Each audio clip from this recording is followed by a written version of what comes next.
Well, yes, quite a lot to continue to think about in terms of developing our football and taking us to that place where we'll eventually be able to say we're not just dominant in play, we're also dominant in structure.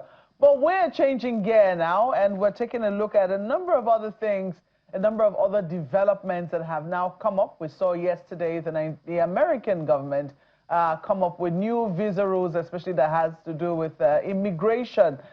Putting a blank, will I say a stop, or is it a pause of some sort, on 72 countries for immigration visa. And then this is amidst this new controversy where Nigeria is supposed to be given or engaging a new PR firm.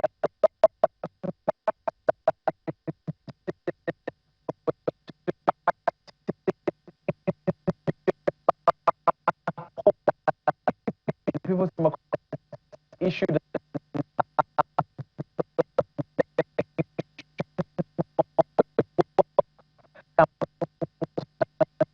what it is work if so quite a number of questions being raised. We also have this issue of federal government and ASUU reaching this landmark event. It's not all bad news. This is one good news that at least perhaps we can start with. We have Mr. Laolu joining us now, a former presidential aide, and also the host of Channels Television's Inside Sources. Mr. Akonde, it's good to see you. Good morning. On the program. I'm sure that whilst you must have been, thinking of how to handle the disappointment of the match yesterday, this particular story must have hit you as some pleasant surprise. Oh, the agreement with ASUU and the federal government. Yeah, Wes, I mean, absolutely, it's good news. I like the fact that we seem to have turned the corner, away from incessant strikes, which somebody was saying this morning. I think it was Mr. Jeffrey, that altogether it took about 4 years. If you look at the number of times that universities, I mean, that's ridiculous,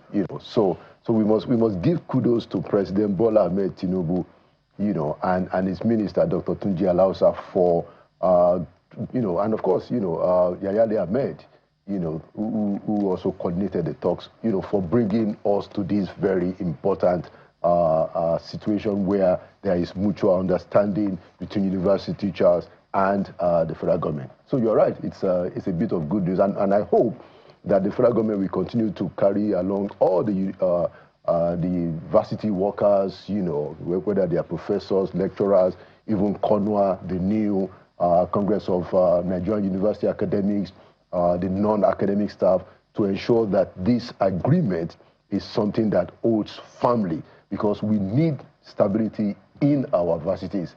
And so yeah, it's time to cheer. Cheers and kudos to the president and kudos to Alausa. Well, they reached this agreement. I sincerely hope that they fulfill it.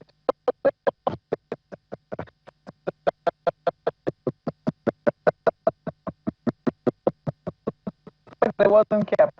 I want that we able to go something that we all can, as they say. It's in the eating. It's in the eating, so we'll wait and see. But this is a story that we heard yesterday, that Nigeria has hired a United States lobbying and public affairs firm in a $9 million contract to communicate its security efforts and response to violence affecting Christian communities to policymakers in Washington. I mean, a lot of people have been wondering, what exactly is this about? They've been talked about what exactly does lobbying. When I was looking at social media, that's one of the things I saw, the emphasis on lobbying. Is this a coded word for what you talk about a lot here, bribes, or is this? But give us your own impression. When you heard the story, what did you make of it? Well, just to explain, like you hinted, the idea of lobbying in the American presidential system is actually a regular, normal thing that happens in Washington, D.C. a lot.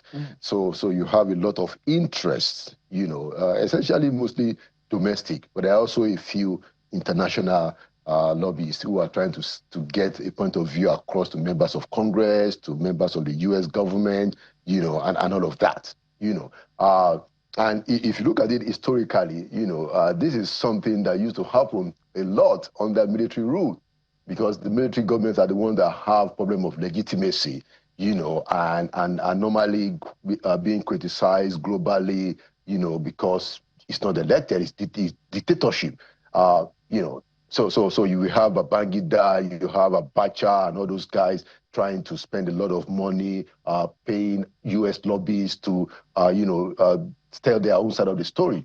Now, when you have a democratic government, you know, doing this, and I don't think it's just Tinubu government that have done it. I imagine this must have been done previously. I think it sends a different signal altogether, because you have your embassies and your government is a legitimate government. You are elected by the people. You shouldn't have to go through that kind of approach to tell your story. And it comes back to what has become quite a burden when you think about it.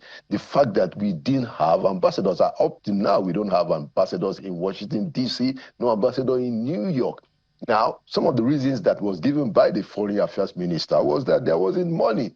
But guess what? We have money to pay $9 million to some cool Americans, you know, just making $750,000 a month to hold, to have maybe tea or lunch with a congressman or a state or a State Department official about Nigeria, when we don't have ambassadors on the ground for reasons of, the money is too much. It just tells you that there's a bit of disorganization, you know, that is going on. And like I always say, I'm just stunned, you know, that a professional like our president is going to be tolerating all this kind of shenanigans. I've seen the statement issued by the People's Democratic Party. They say this revelation is as disturbing as it is shameful that a government with a full Ministry of Information and a litany of media aides will be paying a foreign firm to launder its image. She said this is a clear indication that the president does not have confidence in the Ministry of Information and his media aides, whereas the Ministry of Information is manned by a seasoned professional led by a public relations expert who has in the last few years, it's very interesting that they actually praised the Minister of Information, you know, who has in the last few years exhibited maturity and responsibility in the management of government information. Furthermore, we seek clarification from the presidency on the following. Was this contract budgeted for in the 2025 budget? Why was it done through a private law firm and not the Federal Ministry of Justice? What are the duties of the Information and Public Relations Officer in the diplomatic missions abroad? And what are the key performance indicators for this contract? What do you make of their questions? Do you think they're valid, or do you think that somebody should actually be getting to answer them? I think their questions, some of their questions are also very mediocre.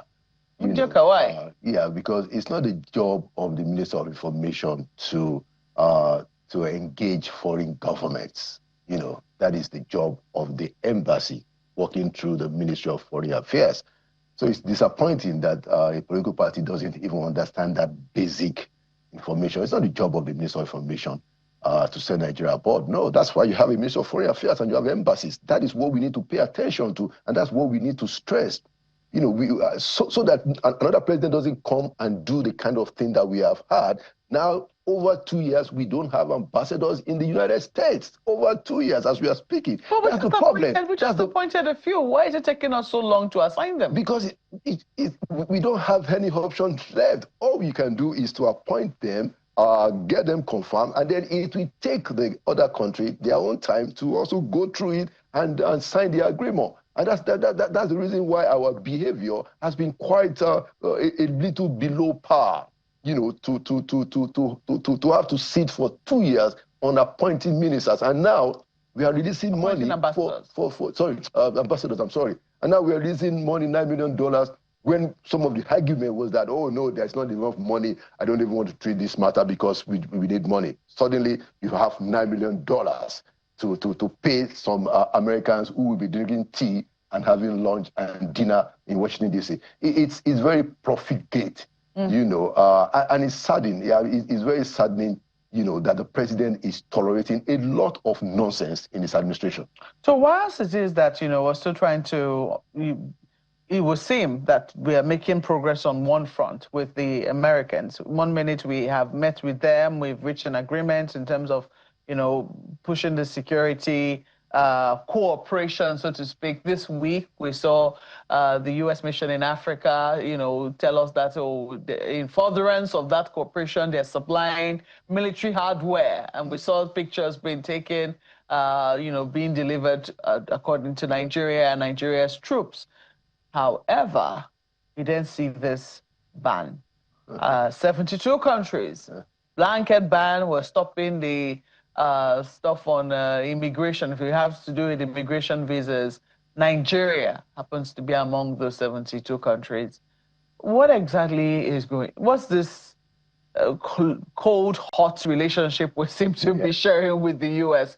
What exactly is going on? Yeah, I mean, you're very right, Markwell, that, the Americans are giving us conflicting signals. On the one hand, you had the Christmas Day bombing of terrorists, which gladdens the heart of many of us. I say, praise God, we have some kind of breakthrough. And then you have this issue of the visas, and they are tightening it up to the point now that they suspended. You can't even go to the American embassy to talk anything about visa because the entire process of visas is suspended. So if you don't have your visa already, you can't even go to the United States. Now, of course, we should take notice that it's about 72 countries that is affected, not just Nigeria. So it speaks to the overall approach of the Trump administration to some of these issues.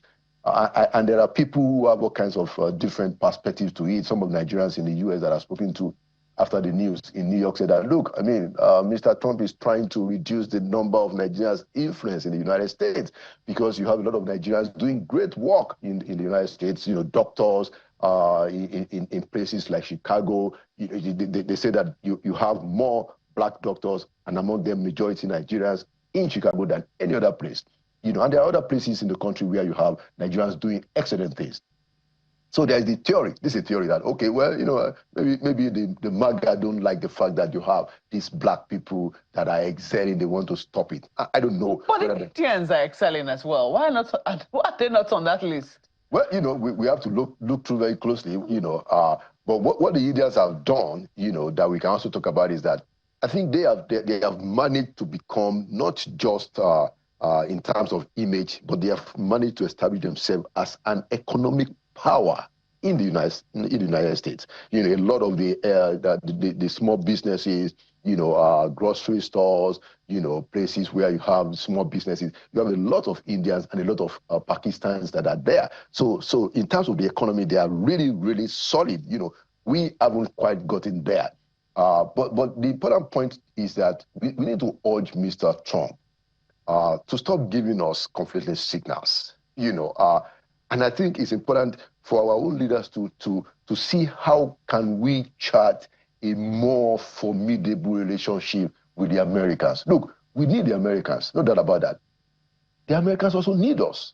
That's the truth. The Americans also need us. I mean, and this was a point that Professor Waiboko was making in my show on Friday, that look, what is happening in Venezuela, what happened to the Venezuela president, what the Americans did, and what the Americans did in Nigeria, there's a connection to it because they are trying to break the ranks and the influence of the Chinese, and so the Nigerian government ought to take advantage of that to open a new vista with the Americans. And we need to urge the Americans, led by President Trump, that, look, Nigeria is a special country, globally, the biggest country among black people anywhere, and of course, holding a significant position in Africa. So they shouldn't be treating us, they just put us in a blanket ban all over the place, but it will take us also to assert ourselves.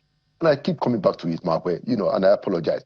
You don't have an ambassador in Washington, D.C. It's just heartbreaking. No, I remember Professor Adifuye late, God bless him. So did an excellent job, as ambassador of Nigeria in the U.S., that you will be proud. And even the Americans, they appreciated it. We have people, and well, the list is how, let's hope that we can quickly sort it, because your ambassador on the ground can make a whole lot of difference. If you put the right person there, it can make a whole lot of difference. We can save this $9 million if we have a damn good person in Washington, D.C. as our ambassador.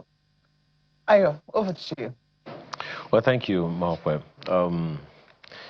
one of the questions that I keep, asking myself is, look, if we continue to position ourselves where we do for the Americans to treat us the way we say they treat us, I wonder how, anyone would treat us any differently. For instance, the Rivers politics, it comes to mind.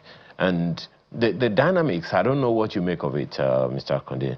The dynamics have changed since the governor moved from one political party to the other. Interestingly, all members, at least a good number of members of the House of Assembly in Rivers State, they are on the same political platform, and they are the ones moving for the governor to be impeached. So there are those, of course, who claim the voice of Jacob, the hand of Esau, but at the same time, what do you make of all of this?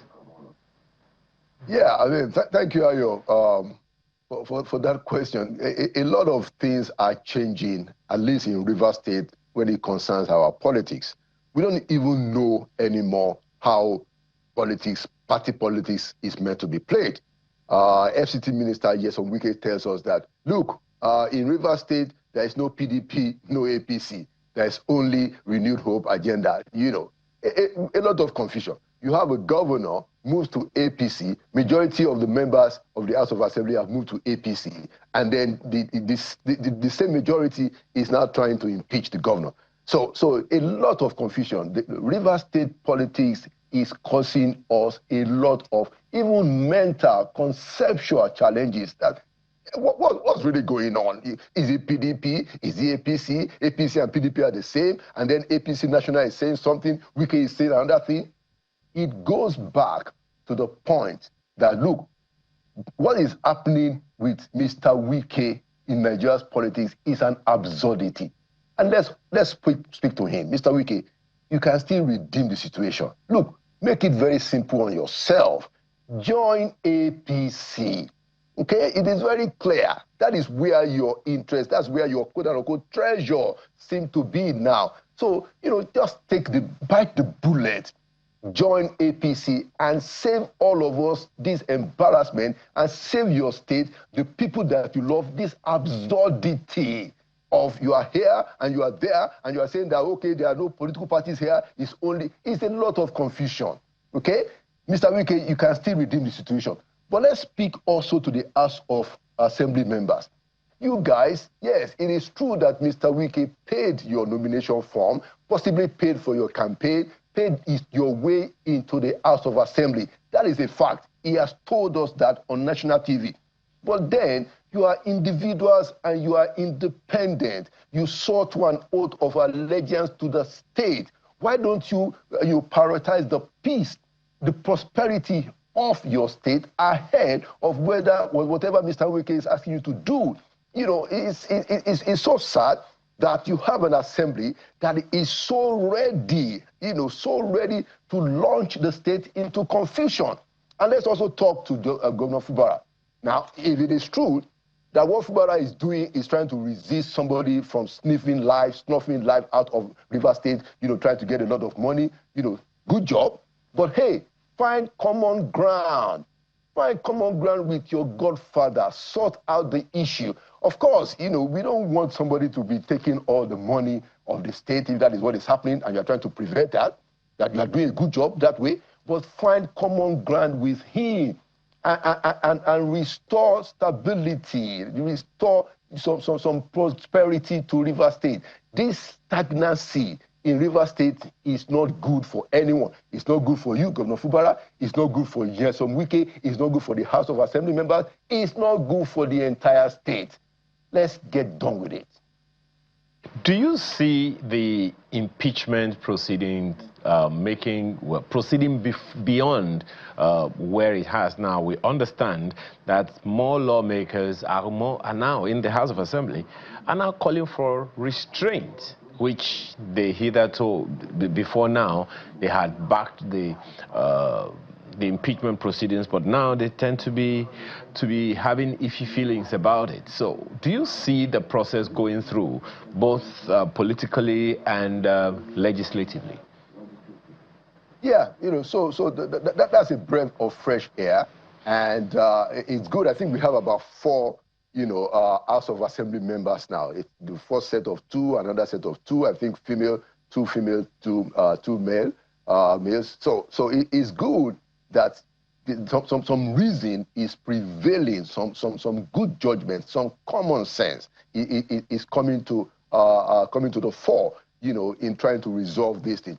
What the members of the House of Assembly ought to realize, and 4 of them have already demonstrated it, and we are very thankful for that, for that independent thinking, for that public interest approach. What the House of Assembly in Rivers State ought to realize is that when a governor is behaving the way that you guys allege that he has behaved, the next thing for you to do is not to go and launch, an impeachment proceeding, and you have the Speaker, Amewele, doing drama on the TV trying to tell us that he's hungry. No. Mr. Amewele, you are the Speaker, you are the head of the Assembly in Rivers State. Try and act as an independent person. You bear your own name. Try and see what you can do as an individual. Forget who sponsored you. Look at the interest of the state. Make a move towards the governor and sit down and sort these things out. It shouldn't be difficult for you guys to do it. And ultimately, it is Mr. Wike that we must call on to, because he is the one that is spinning all of this stuff. It's important to remind him that, look, he's not the first governor. Wike is not the first governor who is trying to hold, control of his state after he has left office. But you cannot be doing a Jankara fight. You cannot be doing a Jaigoro street fight with somebody, with your own godson. That's not how to do it. You have to manage the public aspect and deal with him privately, and you must be able to compel him privately or reach some kind of consensus privately. We don't need all this public drama, because the governor, even though you nominated him, he has sworn to an oath in his own name. So you can't be coming out and be ridiculing him because you nominated him, because you sponsored him. No, that's between the 2 of you, and you can sort it out privately. That was what President Tinubu did when he had issue with Fashola for the 2nd term. It happened in this country. Did you ever see President Tinubu go into the public and be ranting against Fashola? No, they sat down behind the doors, and sorted their differences. And Fashola got the 2nd term, and guess what? After that, Tinubu maintained his position as the leader of the party in Lagos State. We didn't see all this drama. Mr. Wike, you need to end this drama today. I was just going to ask, do you think that's because when you look at what it is, let us remove the previous battles that have gone on in River State, even though it's hard to dissociate those battles from what is currently happening. But when you look at what it is that the lawmakers are saying at face value, they are alleging that the governor is in breach of the Constitution, that as they speak, the 2026 budget has not been presented, that certain appropriations are already, or will I say some spendings are already going on, and they're asking the governor, from whence are you getting the funds that you're spending? We are asking you to bring the budget to us. Why is that so difficult on the face value of things to get it sorted? Absolutely, that shouldn't be difficult, and that's why I'm saying that, look, if those are the arguments of the House, those are legitimate questions. What we are saying is that you don't then bring the nuclear bomb. And that's not the next thing to do. You don't bring the nuclear bomb and destroy everybody and every place because of those legitimate issues. We all know that the reason is because somebody is behind calling the shots. It's as simple as that. So you believe that a call for impeachment is a nuclear bomb? I think so. You think that it could be? I think so, and it's very irresponsible. Look, how many months has the guy even spent? The guy, both of them, the governor and the House of Assembly. You've just been belly called back. Yes, Andy. I'm already at this point again. So really big questions to ask there. But then it also goes to ask, again, what exactly is their commitment to peace? What exactly is the commitment of all the parties? Because every now and again, we saw the president, intervene the first time. Again, we're seeing the president intervened with a state of emergency. And they all said, oh, we've learned our lessons. We are shooting our sword. The governor spoke very nicely and all of that. Then we now see this move, his defection to the APC and, all the talks of not following corner love and all those kinds of shots that were really unnecessary. I mean, he's not exactly been quiet in all of this. So you see that, and then there are questions as to what exactly is the commitment to peace by all the actors in Rivers State. Clearly, there are also external factors when you look at the fact that the president, I beg your pardon, the governor has now defected to the All Progressives Congress. Right. Clearly, you know, also dissing his former godfather. The questions as to what exactly is the commitment of all of the actors in this to peace? You nailed it on the head, Mark, where, you know, we haven't seen a demonstrable pursuit of peace and prosperity of Rivers State, you know, prioritizing the welfare of the people in all of this. It's all about the interest of the godfather, the godson, you know, being disobedient to the godfather, and then the House of Assembly becoming tools in the hand of the godfather to cause this trouble for the governor. But hey, this trouble is not just for the governor. This trouble, you are rendering Rivers State stagnant. You are saying that, no, Rivers State, I'm going to hold you in the jugular until this guy does what I want. That is what Wike is doing. And Wike is the one that we must continue to call out. All right, it's a fair place to leave it, or we shall leave it right there. Mr. Laolu Akonde is a former presidential aide and certainly brings the presidential side to things, and also the host of Channels Television's Inside Sources. Thank you once. Thank you so much.